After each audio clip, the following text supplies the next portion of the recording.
आज की press conference लेने का मकसद समाजवादी पार्टी की तरफ से ये है कि पार्लियामेंट इलेक्शन के बाद मुसलसल मालेगांव शहर को टारगेट किया जा रहा है और अलग अलग नाम से, कभी लैंड जिहाद, कभी ओड जिहाद, कभी कोई और मामला लेकर आ जाते। अभी जो है बीजेपी के किरीट सोमैया जो मुसलसल मालेगांव आ रहे हैं, आगे भी आने वाले हैं, ऐसा हम सुन रहे हैं, जो ये बोलते हैं कि मालेगांव शहर में 1500 बांग्लादेशी रहते हैं जिन्होंने जन्म दाखिला नून करवाया। उन लोगों पर इल्ज़ाम लगाया जाता। ये सवाल सिर्फ मालेगांव सेंट्रल के लिए नहीं है, ये पूरे मालेगांव शहर के लिए है। और मालेगांव शहर सिर्फ सेंट्रल से नहीं है, मालेगांव आउटर से भी है। ये हमारा शहर है और हम असेंबली इलेक्शन के बाद से इसलिए भी खामोश थे कि हम चाहते थे जिन्हें लाखों वोट मिली है वो कहीं ना कहीं मालेगांव शहर की नुमाइंदगी असेंबली में या उस लेवल पर करेंगे कि जो छवि ख़राब हो रही है मालेगांव शहर की, उसे दुरुस्त किया जाए।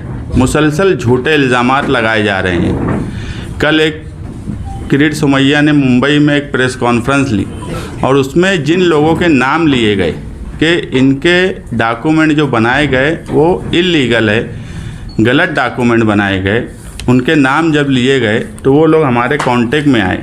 उसमें नजमा बानो, अब्दुल शकूर, शबाना बानो, सलीम शेख, जावेद अहमद, फरीदा बानो, हनीफ अहमद, ऐसे कई लोगों के नाम लिए गए और ये कहा गया कि ये सब बांग्लादेशी है और इन सबको बांग्लादेश भेज दिया जाए। हो ऐसा रहा है कि मालेगांव शहर कभी भी, यहाँ सब कुछ हो सकता, मगर कोई बांग्लादेश, पाकिस्तान यहाँ से आकर बसेगा, ये शहर उनको बसाएगा, ऐसा हो ही नहीं सकता। बीजेपी की सरकार है, केंद्र में भी और स्टेट में भी। अगर हज़ारों किलोमीटर से लोग आ जा रहे हैं तो उनकी एजेंसियां क्या करती हैं? सवाल मालेगांव शहर आउटर में शिवसेना के एमएलए हैं जो 10 साल से मंत्री हैं, क्या उनके रहते हुए मालेगांव शहर में इतनी बड़ी तादाद में लोग बाहर से आ सकते हैं क्या? ये बिल्कुल झूठे इल्ज़ाम है। इससे सिर्फ हम आज जो हमारे मंत्री हैं, हम उनसे भी रिक्वेस्ट करेंगे कि छवि पूरे शहर की ख़राब हो रही है तो उन्होंने भी इसमें बोलना चाहिए कि ये इल्ज़ामात गलत हैं। और जो एक नाम बार बार बोला गया कि सलीम शेख, ये नौसारी गुजरात के, इनका आधार कार्ड है। ये बात सच है कि ये आदमी 17 साल पहले मालेगांव शहर में ये फैमिली रहती थी और कॉन्स्टिट्यूशन ने सबको हक दिया है कि वो हिंदुस्तान में किसी भी शहर में जाकर बस सकते हैं। तो वो आज नौसारी में 17 साल से रह रहे हैं। तो अगर वो जन्म दाखिले की उनके बच्चों को ज़रूरत पड़ी तो अगर यहाँ पर हैं, उन्होंने उनका पासपोर्ट दिया जिसमें जन्म मालेगांव लिखा है, उन्होंने दूसरे कई डॉक्यूमेंट दिए, आधार कार्ड जिसमें जन्म मालेगांव लिखा है, तो दिखती बात है अगर वो नवसारी में रह रहे हैं तो अगर उनको आज जन्म दाखिले की ज़रूरत पड़ी है तो वो मालेगांव आएंगे।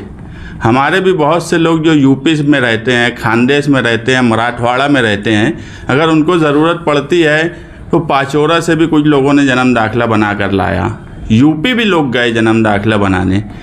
जो आंकड़े दिए गए, इस तरीके से आंकड़े पेश किए जा रहे हैं कि बाहर नासिक में एक मेरा दोस्त रहता था, उसको भी लगा कि मालेगांव शहर में 1500 जन्म दाखिले कैसे बन गए।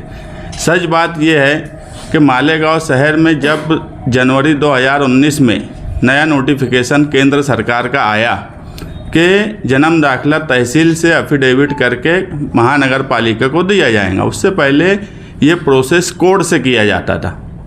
हमारा सिर्फ ये बोलना था कि जब नया आया, ये 6 महीने का डॉक्यूमेंट नहीं है, उस वक्त तहसीलदार ने 8 महीना, लगभग साल भर किसी के नए डॉक्यूमेंट नहीं बनाए, तो सब पेंडिंग थे। वो एक साथ ये 4-6 महीने में रिलीज़ हुए। हाँ, मालेगांव शहर इसलिए ज़्यादा बेदार हो जाता कि एनआरसी और सीएए का जब मामला आया तो उस वक्त से कोई भी बीजेपी का लीडर हमेशा कोई ना कोई ऐसी विवादित बात बोलता है जिसकी वजह से लोगों में डर और खौफ का माहौल बनता, तो लोग अपना डॉक्यूमेंट सही करने के लिए जाते और एक बड़ी वजह डॉक्यूमेंट बनाने की ये है कि उस वक्त जब लोग एडमिशन लेते थे, मेरा खुद का 1 जून 1981 है, तो ज़्यादातर 1 जून ये सबको पता है, हर जगह का ये मामला है कि स्कूल में दाखिला लिए 1 जून बना लिया गया सर्टिफिकेट। अब जब LC बन गया और जन्म दाखिले की ज़रूरत पड़ी, तो वो जब कॉरपोरेशन में अरीजा देते हैं 1/6 की अर्ज़ी से, तो उनकी जन्म तारीख कभी दूसरी रहती है, तो उसकी वजह से वो नहीं मिल पाता। ये भी एक वजह है बड़ी तादाद में जन्म दाखिला बनने की। सही बात यह है कि उनके बहुत से लोगों का नोन होता है, मगर वो तारीख नहीं ध्यान होती। उसके बाद 69 के सैलाब में बहुत डॉक्यूमेंट बह गई है। म्यूनसिपलिटी उस वक्त थी, आज भी जब अरीजा दो तो वो बोलते हैं कि हमारे पास डॉक्यूमेंट नहीं है, बहुत से कागजात फट गए हैं। ये कई ऐसी वजह है जिसकी वजह से ये डॉक्यूमेंट बनते हैं, मगर मुसलसल शहर को बदनाम करना, मुसलसल शहर की छवि को ख़राब करना, ये हम लोगों को लगता है कि ये बराबर बात नहीं है। हम खुद तहसीलदार और महानगर पालिका को कहेंगे कि इसकी पूरी इंक्वायरी की जाए और इंक्वायरी करके 26 जनवरी से पहले ये लोगों में बताया जाए कि ये सारे इल्ज़ामात गलत हैं, इनकी ही सरकार है, इनके ही लोग हैं। ये ऐसा कैसे मुमकिन है, कोई डॉक्यूमेंट ऐसे बनाएंगे जो गलत हो? ये मुमकिन ही नहीं है मालेगांव जैसे शहर में। उसके बाद और जिहाद की बात मुसलसल बोली जाती, जबकि हमने खुद देखा कि पिछला इलेक्शन जो कुणाल पाटिल कांग्रेस से हारे थे, वो 2,27,000 वोट से हारे थे। उस वक्त भी मालेगांव शहर में बीजेपी को 5,000 कुछ वोट थी। इस बार बीजेपी को सिर्फ 810 वोट मालेगांव से कम मिली। बाकी हमेशा बीजेपी को मालेगांव शहर में यही वोट मिली। 2,27,000 की लीड भामड़े की थी, सुभाष भामड़े जी की, और आज जो है 70,000 वोट मालेगांव शहर में ज़्यादा मिली थी 2019 के बनिस्बत कांग्रेस पार्टी को। उसकी वजह थी वोट भी बढ़ी थी, कुछ परसेंटेज भी बढ़ा। तो ये तो इलेक्शन कमीशन हर वक्त बोलता है परसेंटेज बढ़ाओ, परसेंटेज बढ़ाओ, तो परसेंटेज भी बढ़ा, मगर पाँचों हलके में अगर सिर्फ 70,000 वोट से चुन के आने की बात होती तो कभी भी कांग्रेस पार्टी का उम्मीदवार इस हलके में चुन के नहीं आ सकता था। पाँचों हलके में बीजेपी की वोट कम हुई है, इसलिए इस मर्तबा कांग्रेस पार्टी का उम्मीदवार चुन के आया। वोट जिहाद की बात बिल्कुल गलत बोली जाती है। हम इस बात को भी नहीं मानते कि इस तरह की बात बोलना और इस तरह का मालेगांव शहर को बदनाम करना, ये बात बराबर नहीं है। उसके बाद एक FIR हुई असेंबली इलेक्शन से कुछ दिन पहले, 15 दिन पहले लगभग। उस FIR में ये बोला गया कि कुछ पैसे मालेगांव शहर में आए कुछ लोगों के अकाउंट में। सही बात ये है कि वो कोई भी जिहाद का ताल्लुक़ उससे नहीं था। गुजरात के बहुत से लोग उसमें शामिल हैं और मैं खुद हम ये मानते हैं कि किरीट सोमैया का ताल्लुक़ भी गुजरात से है। तो कहीं ऐसा तो नहीं है कि इंक्वायरी को कोई दूसरी तरफ ले जाने के लिए बार बार बोला जा रहा हो, क्योंकि जो छावनी में FIR हुई थी, जिन लोगों के नाम आए थे, जिन लोगों के अकाउंट में पैसे आए थे, आप सिर्फ उनके नाम सुन लीजिए। उन्होंने एक अपनी कंपनी बनाई थी, अलग अलग कंपनी के नाम से 11-12 अकाउंट खोले गए, जिसमें गणेश लोटन मिसाड़, प्रतीक पोपट जाधव, मनोज गोरख मिसड़, जयस लोटन मिसड़, राहुल गोविंद काड़े, राजेंद्र कुमार, धनराज देवीदास बच्छाव, ललित नानाजी मोरे, पवन पोपट जाधव, दिवाकर कैलाश घुमरे, दत्तात्रेय कैलाश उसीरे, ये लोगों के अकाउंट में करोड़ों से पैसा आया। हम ये नहीं मानते कि ये कोई इनका कोई मकसद कोई आतंकवादी या इस तरह का था, इनको कोई लालच दिया गया होगा, क्योंकि ये शहर निहाल साहब बोलते थे लोभी गांव में लबाड़ भूखा नहीं मरता। बस ये शहर की सबसे ख़राब बात ये है कि यहाँ पर कुछ लोभी लोग, अपने कुछ लबाड़ लोगों की वजह से ये शहर बदनाम होता है, बाकी दूसरी कोई वजह नहीं है। आप सोचो अगर ये सारे नाम मुस्लिम होते तो क्या होता? उनको जेल में डाल दिया जाता और कई तरह के इल्ज़ामात लगाए जाते। हम ये नहीं बोलते कि इनको जेल में डाल दिया जाए, मगर चौकसी होना चाहिए। जब ATS चौकसी कर रही, ED चौकसी कर रही है, उसके बाद पुलिस स्टेशन मालेगांव के पुलिस स्टेशन में एक FIR हुई है, वो चौकसी कर रहे हैं, तो बीजेपी की खुद की सरकार है, तो क्या उनको अपनी एजेंसियों पे भरोसा नहीं है जो मुसलसल इल्ज़ामात लगा रहे हैं? जबकि होना ये चाहिए कि एजेंसियों पे भरोसा करना चाहिए। हम भी एजेंसियों पे भरोसा कर रहे हैं कि सच्चाई हर हाल में सामने आएंगी, मगर इन सब बातों को लेकर मालेगांव शहर में जो हालात बनाए जा रहे हैं, तहसीलदार पर इल्ज़ाम, पुलिस डिपार्टमेंट पर इल्ज़ाम, यानी ऐसा लगता है कि ये सब लोग गैर कानूनी काम करते हैं। तो कहीं ना कहीं ये सब चीज़ रुकना चाहिए, इन बातों पर रोक लगना चाहिए और ताकत से इन सब बातों की मुखालफत होना चाहिए। इसीलिए हमने आज प्रेस कॉन्फ्रेंस बुलाई है कि जो पेश किया जा रहा है वो सच नहीं है, सच कुछ और है, और पेश इस तरह से किया जा रहा है कि मालेगांव की छवि खराब हो। आज जो है तहसील और प्रांत में जो एफिडेविट होते थे वो बंद कर दिए गए, नए एफिडेविट, ये किसका नुकसान हो रहा है? शहरियान का नुकसान हो रहा है। मगर इस पर कोई ताकत से, जिनको नुमाइंदगी दी गई है, वो कोई ताकत से विरोध नहीं करते, ना ही ताकत से पेपर के साथ असेंबली हॉल में अगर कोई बात बोली जा रही है तो आप अपनी सफाई में पेपर के साथ वहाँ पर बात रखिए। हम आज ये प्रेस कॉन्फ्रेंस यहाँ रखे हैं। हमने सोबत आई बच्चाओं को भी यहाँ बुलाया था, मगर उन्होंने कल लेटर भेजा कि कोई वजह से वो आज एक दिन पहले प्रेस कर चली गई। मगर ये बात हम मानते हैं कि जब तक हम इस शहर में लीडरान को जगाते नहीं हैं, समाजवादी के लोग, उस वक्त तक लीडरान जागते नहीं हैं। तो लीडरान को भी जगाने का काम हमारा ही है और शहरियान को भी जगाने का काम हमारा ही है। मुझे तड़ीपार की नोटिस दी गई, जो कि बिल्कुल गलत नोटिस थी। मेरे ऊपर कभी कोई क्रिमिनल केस नहीं हुआ, आज तक मैंने किसी को एक तमाचा नहीं मारा, ना हमारा कोई गैर कानूनी कारोबार है। मालेगांव शहर में कौन सी सियासी पार्टी का क्या है उस पर मुझे बहस में नहीं जाना है, मगर ये पूरा शहर जानता है, डिपार्टमेंट जानता है कि हम ना 2 नंबरी कारोबार करते हैं, ना हमारा कोई क्रिमिनल कोई काम काज है। हम सिर्फ़ और सिर्फ अगर करते हैं तो लोगों की सेवा के लिए जो काम होना चाहिए और जमहूरियत ने जो हमको हक दिया है उस पर ही हम हमेशा बात करते हैं। और उसके लिए अगर हम पर सियासी केस होता है तो ये एक आंदोलन और तहरीकी शहर में ये चीज़ें हमेशा से होती रही है, मगर मुझे अकेले को बार बार टारगेट करता है डिपार्टमेंट, और ये चाहता है कि हम कुछ बोले ना, हम खामोश रहें। जबकि आप देखेंगे इस हिस्से के कुछ लोग जो मुसलसल मालेगांव शहर के हालात ख़राब करने की तरफ जाते हैं, उनके ऊपर पुलिस कार्रवाई नहीं करती। शिवाजी महाराज मुजस्समे पर जब सिविल हॉस्पिटल इस तरफ शिफ्ट करने की बात आई कुछ डिपार्टमेंट को, तो हमने एक आंदोलन किया। हमारे पास उस वक्त परमिशन था, उसके बाद भी पुलिस ने मुझ पर केस की, और जो लोग आकर वहाँ पर धतिंग किए, चिरंजीव सामंत, श्याम देवरे, योगेश गौली, अमन परदेसी, ललित गोरस, अक्षय वाघ, ये लोग हमेशा से अलग अलग नाम से, कभी सकल हिंदू समाज, कभी कोई और तंजीम के नाम से इस तरह के हालात पैदा करते हैं कि शहर का लॉ एंड ऑर्डर ख़राब हो।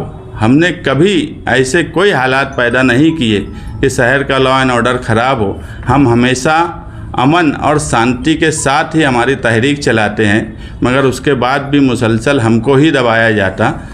वो इसलिए भी मुझे लगता है कि जो मालेगांव शहर की छवि खराब हो रही है, तो अगर कोई इसमें ताकत से बोल सकता है तो वो समाजवादी के लोग ही बोल सकते हैं। इसलिए इनका मुंह बंद कर दिया जाए। बाकी तो इस शहर में जो नुमाइंदे और जो लीडरी कर रहे हैं वो सब गूंगे हैं। वो कभी फ़िरका परस्तों के खिलाफ डट कर बोलने की ताकत नहीं रखते। हम हमेशा फ़िरका परस्तों के खिलाफ डट कर बोलते हैं। हम वाहिद ऐसी मालेगांव शहर में पार्टी थी जो असेंबली इलेक्शन में कभी मजहबी नारे नहीं लगाए। हमने हमेशा सेकुलर मुल्क में सेकुलर तरीके से इलेक्शन लड़ा। हमें यहाँ तक बोला गया कि लोग अब मजहब का इस्तेमाल दोनों तरफ करने लगे हैं, तो भी हमने यही कहा कि अगर हमको वोट नहीं भी मिलेंगी तो भी चलेगा, मगर हमारे सियासी स्टेज से कभी मजहबी नारे या मजहब के नाम पर वोट लेने की हम कोशिश नहीं करेंगे। इस तरह की विचारधारा रखने वाले लोगों को अगर तड़ी पार करने की कोशिश की जा रही है तो ये शहरियान के सामने एक सोचने का सवाल है कि एक वाहिद पार्टी जो सेकुलर निहाल साहब के वक्त से वो मालेगांव आउटर के लोग हो, आज जो भी लोग इधर भी लीडरी या मेंबरी करते हैं वो सब निहाल साहब की कॉलेज में पढ़कर सियासत में आए हैं। आज वो लोग काम काज करते हैं। ऐसा नहीं है कि निहाल साहब ने सिर्फ उस हिस्से के लिए नुमाइंदगी की, निहाल साहब ने हमेशा इस हिस्से के लिए भी नुमाइंदगी की। इसलिए अगर इस हिस्से के लीडर आज बहुत बड़े हो गए हैं तो उनका भी काम है कि उस हिस्से के लिए भी कोशिश की जाए, उस हिस्से के लिए भी कुछ किया जाए। जो शहर की छवि अगर मालेगांव के नाम से ख़राब होंगी तो इसमें सभी लोगों की छवि ख़राब होंगी, और जो मैसेज जा रहा है मुल्क भर में वो गलत मैसेज जा रहा है, उसको सुधारने की ज़रूरत है। आज यहाँ प्रेस कॉन्फ्रेंस किए हैं, अगर हमको ज़रूरत पड़ेगी हम अबू आसिम आज़मी साहब जो हमारे लीडर हैं उनसे भी बात किए हैं कि नेशनल मीडिया में मुंबई में प्रेस वालों को बुलाया जाए और सारे डॉक्यूमेंट के साथ बताया जाए कि ये जो हो रहा है ये गलत हो रहा है। निहाल साहब के ताल्लुक से आपने कहा कि निहाल साहब कॉलेज थे, ऐसा लगता है कि या ऐसा है कि वो यूनिवर्सिटी थी और माजी में निहाल साहब ने फ़िरका परस्तों के ख़िलाफ़ ऐसी तहरीक चलाई कि उनको तड़ी पार करना पड़ा। तो आप आज क्या करेंगे कि ऐसा कुछ हो जाए? देखो, आज ऐसा है कि ये सारी चीज़ शहर जिसको ताकत देता है, उस वक्त निहाल साहब को ताकत दी गई तो निहाल साहब ने तहरीक चलाई। हमको ताकत नहीं भी शहर ने दिया तो भी हम शहर के लिए कोशिश कर रहे हैं और कोशिश करते रहेंगे। मगर फ़र्क सोचने का ये है कि जब निहाल साहब को शहर ने ताकत दी तो उन्होंने फ़िरका परस्तों को तड़ी पार किया, मगर आज शहर जिनको ताकत दे रहा है वो क्या कर रहे हैं ये उनको सोचने की ज़रूरत है। ये 26 जनवरी तक अगर नहीं हुआ तो आगे 26 जनवरी तक अगर ये मामले में पूरी इंक्वायरी करके अवामी तौर पर महानगर पालिका या तहसीलदार सही और झूठ को लोगों के दरमियान नहीं लाएंगी तो 26 जनवरी के बाद हम इस मामले में तहरीक चलाएंगे। आपके पास ताकत नहीं है आज अवामी सतह पे, तो एक कानून का रास्ता खुला है आपके पास, तो कानून की मालूमात भी बहुत है, PIL दाखिल कर सकते हैं। तारीख आपकी पीछे की रही है कि आपने कई PIL दाखिल की है। ये बात बिल्कुल सही है, इसमें हमने वकीलों से मशवरा भी किया, लेकिन ये है कि कुछ चीज़ें इंक्वायरी में है तो हम भी चाहते हैं, हम सियासी भी है और कानूनी भी है। सियासी ताकत का सवाल ऐसा है कि लोग आज भी अगर किसी की तरफ देखते हैं कि शहर में अगर कुछ हो रहा है और कोई इसको सही कर सकता है तो हमारी ही तरफ देखते हैं। तो हम तहरीकी रास्ता भी अपनाएंगे और ज़रूरत पड़ेगी तो कानूनी रास्ता भी अपनाएंगे। ये जो बांग्लादेशी का इल्ज़ाम लगा है इस पर हम हर हाल में, अगर मामला साफ़ नहीं हुआ तो हम हर हाल में इसमें कानूनी रास्ता क्या होगा उसकी तरफ जाएंगे, क्योंकि ये बोला जाता है, मैं कल किरीट सोमैया का बयान सुन रहा था कि आसाम, झारखंड, बंगाल वहाँ के एजेंट मालेगांव में घूम रहे हैं। ऐसा मुमकिन नहीं है, बिला वजह की बातें बोली जा रही है और ये सब चीज़ें ख़त्म होना चाहिए। सिर्फ अपनी सियासी दुकान चलाने के लिए ये सब इल्ज़ामात लगाए जा रहे हैं, इसलिए जब ज़रूरत पड़ेगी हम दोनों रास्ता अपनाएंगे। मगर कोई हमको तड़ी पार की नोटिस दे देगा तो हम डर जाएंगे उसमें कि हम कभी नहीं हैं, ना हम कल डरे थे ना हम आज डरने वाले हैं। किरीट सोमैया ने कहा कि 1 महीने में 1500 दाखिले बने। ऐसी क्या वजह है कि 1500 लोगों ने दाखिले बनाने के लिए अर्जी दिया एक ही वक्त में लिए? नहीं, तो वो ये शक की सुई जो है ना, उन्होंने जो जिसका इजहार किया है कि भाई 1500 दाखिले, इससे पहले भी हुआ है, एक महीने में मालेगांव शहर में 3-3 हज़ार दाखिले बने उसको ये, लेकिन ये 1500 दाखिले क्यों बन गए? क्या लोगों ने अभी तक के दाखिले बनाए नहीं है? लोगों के पास में दाखिले है नहीं मालेगांव में, ये भी तो एक वजह हो सकती ना उनके शक की। देखो, बात ऐसी है कि 1 महीने में वो बात आधी बता रहे। जनवरी 2023 में नया कानून आया कि तहसील से एफिडेविट करके महानगर पालिका में देना है। आज जनवरी 2025 में हम बैठे हैं, 2 साल का वक्फा है। लोगों ने अरीजा देते रहे, बहुत से अरीजे, जब कोर्ट का मामला था वहाँ वकील फीस ये वो, जब लोगों को लगा कि इस तरह का कानून आने वाला है तो लोग रुक गए। अरीजे जब से धीरे धीरे दिए जा रहे हैं। तहसील ने वो सारे अरीजे पेंडिंग रखे थे, अलग अलग इलेक्शन का वक्त था, पार्लियामेंट का इलेक्शन था, दूसरे कई वजह बता के, क्योंकि मैं खुद भी तहसील में 1-2 मामले में पूछने गया तो बोले अभी ये इलेक्शन है, फिर असेंबली की तैयारी है, तो सब पेंडिंग किए गए थे। वो सारे पेंडिंग काम, बहुत से सरकारी दफ्तर में ऐसा होता है कि अभी आप देखेंगे 65 साल का जो योजना है बेवा फंड, इसके अरीजे एक साथ मंजूर होते, अरीजे 4-6 महीने से दिए जाते, मगर मंजूर एक साथ होते। 500 के 500, 700, 800 की तादाद में मंजूरी मिलती, कुछ लोगों का नहीं मंजूरी मिलती। मगर अब उसको हम ये थोड़ी बोलेंगे कि ये 15 दिन में सब हो गए। ये तो सरकारी डिपार्टमेंट का मामला है कि वो पेंडिंग करते जाते। तो ये 1 महीने में बने हुए डॉक्यूमेंट नहीं है, 2 साल के डॉक्यूमेंट है। 1500 इलेक्शन की वजह से वो लोग लेट करते गए। तो इसमें आम लोग जो अरीजा दिए उनकी क्या गलती है? मैं क्या बोला कि उसको पेश इस तरह किया जा रहा है कि 1 महीने में बन गए, रियल में वो 1 महीने के डॉक्यूमेंट नहीं है। पहले ऐसा होता था कि मालेगांव शहर पे अगर कोई इल्ज़ाम लगाया जाता था या कुछ होता था, शहर में लीडर हो या कोई भी हो, इतना ज़बरदस्त एहतजाज होता था, आवाज़ उठाई जाती थी, रास्ते पे उतर के आंदोलन किए जाते थे। लेकिन पिछले कुछ महीनों से नहीं, बरसों से ऐसा देखा जा रहा है कि कोई भी राणे हो, किरीट सोमैया हो, ये आ रहे इल्ज़ाम लगा रहे चले जा रहे, लेकिन मालेगांव शहर से एकदम खामोशी है, कोई भी लीडर बोलने को तैयार नहीं, सिवाय कमज़ोर लीडरशिप की निशानी है। लीडरशिप मालेगांव की कमज़ोर हो गई है, बिल्कुल कमज़ोर। प्रशासन से डरती, सरकार से डरती, पुलिस से डरती। एक नोटिस अगर दे दी जाए तो बंद कमरे में बैठ के बात कर लेते, उनको मालेगांव। और वो इसलिए भी ऐसा होने लगा है कि जब किसी को ये लगता है कि यार बगैर कुछ करे ही मुझे वोट मिल रही है, तो करने की ज़रूरत क्या है? वही है ना कि फिर अगर उनको मालेगावच्या प्रश्नाविषयी, मालेगाव लँड जिहाद आणि वोट जिहाद संदर्भात मुख्यमंत्र्यांनी देखील विधानसभेमध्ये आज विषय घेतला। वारंवार तो विषय घेऊन आपण म्हणतात की हे खूप दादांत होत आहे, हे सत्यता पडताळण्यासाठी आपण काय प्रयत्न नहीं, उनको गलत बताया जा रहा है।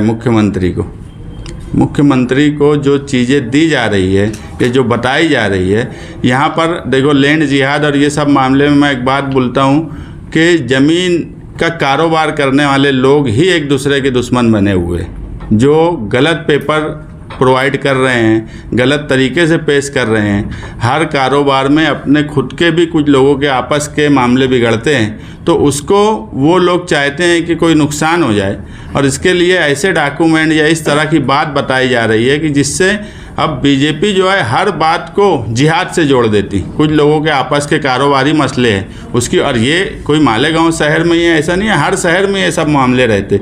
मगर मालेगांव की जब बात आती है तो उसको मजहब से जोड़ दिया जाता, उसको दूसरी चीज़ों से जोड़ दिया जाता। तो जो मुख्यमंत्री साहब को बताया जा रहा है वो गलत बताया जा रहा है। आप बात बोलेंगे? हम अबू आसिम आज़मी साहब से बात करेंगे, क्योंकि हम तो डायरेक्ट मिल नहीं सकते। अबू आसिम आज़मी साहब, अगर हमारी बात उनसे होने वाली है, प्रेस कॉन्फ्रेंस की बात हुई है, उनसे हम बोलेंगे कि मुख्यमंत्री साहब से भी टाइम लें और उनके सामने भी सारे डॉक्यूमेंट रखे जाएं। मैं बोला कि पूर्ण ताकदीने विरोध करण्यासाठी तुम्ही सर्व पक्षीयांना काही आवाहन करणार? हाँ, माजी में ऐसा हुआ था, असलहा मिला, बम ब्लास्ट हुआ, तो निहाल साहब सबको जोड़ लेते थे। आप अभी अकेले ये चल रहे हैं, आपके पास ताकत कम है, तो सबको जोड़ने का काम क्यों नहीं करते आप? हम लोग इलेक्शन के बाद से ये महसूस कर रहे थे कि जिनकी जिम्मेदारी है, आवामी नुमाइंदा जो होता है वो आवाम को जवाबदेह होता है। लेकिन हम लोग जो यहाँ महसूस कर रहे हैं कि जब आवाम पे इल्ज़ाम लगाया जाता है, शहर पे इल्ज़ाम लगाया जाता है, तो आवामी नुमाइंदा खामोश रहते हैं और वो सरकार और प्रशासन को और शासन को जवाब दे। ये जमहूरियत नहीं है। इसलिए हम लोग ये देखते रहे कि जिनकी जिम्मेदारी है वो बोलते हैं कि नहीं बोलते हैं। अब उन्होंने नहीं बोला तो मजबूरन हम जो है, हम सियासी लोग हैं, हम आवामी नुमाइंदा, हमको चुन कर नहीं दिया गया, लेकिन जो एक तारीख रही है हमारी साथी निहाल अहमद साहब की, तो इसलिए हम अपने आप को जवाब देते कि शहर पे जब आफत आई तो हम खामोश रहे, ये हम जवाब देते अपने आप को। इसलिए हम लोगों ने ये प्रेस कॉन्फ्रेंस ली, और इस प्रेस कॉन्फ्रेंस के ज़रिए जो जो लोगों की जिम्मेदारी है उनके खामोश रहने के बाद हम आज अपने दिल जो हमारा कचोच रहा था, तो आज प्रेस कॉन्फ्रेंस लिए। उनका भी काम है कि वो भी खुलकर जिसकी जो हद है, हमारी हद ये है कि हम आज प्रेस वालों के सामने मालेगांव शहर को साफ जो सही छवि थी वो बताया। हमारी हद ये है कि हम बहुत वो हमारे लीडर से मिलके नेशनल मीडिया के सामने बोलेंगे, लेकिन एक आवामी नुमाइंदा जो लोगों की ओर से चुन के आया है वो असम्बली के ऐवान में बोल सकते हैं, तो वो अपनी हद के मुताबिक, उनकी पहुंच के मुताबिक उनको भी काम करना चाहिए। पिछले चंद महीनों से मालेगांव शहर में मसाइल का अंबार है, अलग अलग मसले हैं, ये तो है, और भी दूसरे मसाइल हैं, लेकिन जैसे इलेक्शन के बाद से जो खामोशी सबकी नज़र आ रही है, जिनको 1 लाख वोट मिले वो भी और जिनको कम वोट मिले वो भी, सारे लोग खामोश थे, तो क्या मालेगांव शहर के आवाम को हवा पे छोड़ दिया सारे लीडरों? मैंने कहा ना कि हम अपने आप को जवाब देते, इसलिए शहर का जो छवि निहाल अहमद मालेगांव ये था। इसी जब शहर पे आफत आई तो ये हमारी जिम्मेदारी थी, हम अपने आप को जवाब देने के लिए शहर की छवि सुधारने की जो सही बात थी, सही छवि थी, वो रखने के लिए आए। जिन लोगों की जिम्मेदारी है वो खामोश हैं, उसकी वजह ये है कि वो ये समझ चुके हैं कि हम अगर कुछ नहीं करते हैं तो भी वोट हमको मिलती है। ये कहीं ना कहीं शहर के लोगों की जो वोट दे रहे हैं वो सियासी सूझबूझ कम हो गई है, जिसकी वजह से लोग जो है, हमारी लीडरशिप इतनी कमज़ोर हो गई कि कोई भी आदमी उठ के आता है और मालेगांव शहर में झूठा इल्ज़ाम शहरियान पर लगाता है। ये हिम्मत जो हो रही है गलत फहमी पैदा करने के लिए, सिर्फ मालेगांव के लिए नहीं, वो पूरे हिंदुस्तान में मालेगांव की छवि खराब कर रहे हैं। उनको जवाब देना चाहिए था जिनकी जिम्मेदारी थी। एक तो वो जवाब नहीं दे रहे हैं, उसके बाद वो इतने कमज़ोर है कि उठे छुटे कोई भी मालेगांव में आता है और इल्ज़ाम लगाकर चला जाता है। क्या ये उम्मीद की जाए कि निहाली पुराने अंदाज में आ जाएंगे वापस? देखो, जो सियासी शऊर है वो तो तादाद कम या ज़्यादा होने से ख़त्म नहीं हो सकता। मैंने कहा ना कि हम लोग अपने आप को जवाब दें, इसलिए हमारा जो रोल है सियासी तौर पे, जो मालेगांव शहर की तारीख है, मालेगांव शहर पूरे इलेक्शन में हमने यही बोला कि मालेगांव शहर कभी फ़िरका परस्ती को बर्दाश्त नहीं करता। यहाँ कभी कोई फ़िरका परस्त पार्टी पनपने नहीं दी साथी निहाल अहमद साहब ने। लेकिन जिस तरह का इलेक्शन में नारेबाजी हो रही थी, हमारी पूरी पहले दिन से लेकर आखिरी दिन की कैंपेनिंग तक हमने यही बोला कि इसका बहुत ख़राब मैसेज मालेगांव के ताल्लुक से पूरे हिंदुस्तान में जाने वाला है। लेकिन लोगों ने इस बात को नज़रअंदाज किया और ऐसा वोट दिया कि हम फ़िरका परस्तों की नज़र में आ गए। तो ये जो है, इसको ख़त्म करने के लिए लोगों में सूझबूझ होना चाहिए और हमारी जो जिम्मेदारी है हम वो पूरी कर रहे हैं, क्योंकि मालेगांव का एक सुनहरी इतिहास रहा सेकुलरिज्म। माजी आमदार आसिफ शेख ने धर्म के नाम पे वोटिंग मांगी गई, इसलिए मुंबई हाईकोर्ट में याचिका दाखिल की। आपका भी अभी ऐसा हुआ कि व्यासपीठ पर धर्म के नाम के ऊपर ये किया गया, तो आप कुछ आगे, जैसे आप भी इलेक्शन में खड़े थे, आपको भी पराभव देखना पड़ा, तो आप आगे क्या करें? इलेक्शन पिटीशन कोई भी कॉन्स्टिट्यूंसी का जब दाखिल होता है तो जितने हारे हुए उम्मीदवार हैं सबको पार्टी बनाया जाता है। एक बात तो हमने खुद पॉम्पलेट देखा मालेगांव शहर में कि एक औरत क़यादत नहीं कर सकती, इस तरह का मजहब का नाम लेके वो बांटा गया। अब आसिफ शेख ने क्या पिटीशन दाखिल किया है, दिखती बात है कि टेक्निकली हमको भी पार्टी बनाना पड़ेगा। जब उनका पिटीशन आएगा तो हम भी कोर्ट में, हम भी उसमें अपने आप शामिल हो जाएंगे। तो उस वक्त वो क्या इशूज़ पर, कौन से ग्राउंड पर पिटीशन फाइल किए हैं, वो सारी चीज़ें जब हमको मिलेंगी तो हम उस पर बैठ के हमारे वकील से बातचीत करेंगे कि आगे क्या करना चाहिए। मगर हम ये बात मानते हैं, हम सिर्फ ये नहीं बोलेंगे कि बीजेपी वाले मजहब का इस्तेमाल करते हैं, हम ये भी मानते हैं कि मालेगांव शहर में भी मुसलसल मजहब का इस्तेमाल करके इलेक्शन लड़ा जा रहा है। मुसलमानों को भी मजहब के नाम पर का इस्तेमाल किया जाता है। हम कभी भी एक साइड में नहीं बोलेंगे कि बीजेपी वाले हिंदुत्व का इस्तेमाल करते हैं, लेकिन उसके कंपेयर में दूसरे कुछ लोग भी मुसलमानों का इस्तेमाल कर रहे हैं और वो मालेगांव शहर में हुआ, इसलिए मालेगांव शहर की छवि खराब हो रही है। मुस्तकीम भाई, जब निहाल साहब लीडरी करते थे तो शहर में अक्सर उनकी पहचान ये रही है कि वो एक आवाज़ देते थे और पूरा शहर उनके साथ आंदोलन करने खड़ा हो जाता था। क्या अभी शहर की आवाम में वो आंदोलनकारी जो थी वो ख़त्म हो गई है क्या? शहर में ख़त्म नहीं होता। लीडर जो है, जिनको लीडर बनाया गया, आवाम जो है, देखो हर आवाम को अपने काम काज रहते हैं, सब कुछ रहता है। लीडर जब पहले आएगा, अभी कल मैं देखा कि सोबत आई बच्चाओ ये बोली कि मैं मालेगांव शहर के पीछे रहूँगी। लीडर पीछे नहीं रहता, लीडर को आगे रहना पड़ता, तो आवाम साथ में रहेंगी, आवाम में हिम्मत उस वक्त आएंगी। मगर अब लीडरान और हमारे यहाँ के नुमाइंदे तो बहुत पीछे रहे। हम अब ये चाहते हैं कि वो आगे रहे और हम उनके पीछे खड़े रहें, ताकि वो भागना चाहे तो हम भागने ना दें। लीडरान को जगाने की बात कर रहे हैं आप, सर क्या करेंगे कि लीडर जागे? नहीं, लीडर तो ऐसा है कि सो रहे हैं कि कुंभकर्ण जैसे सो गए।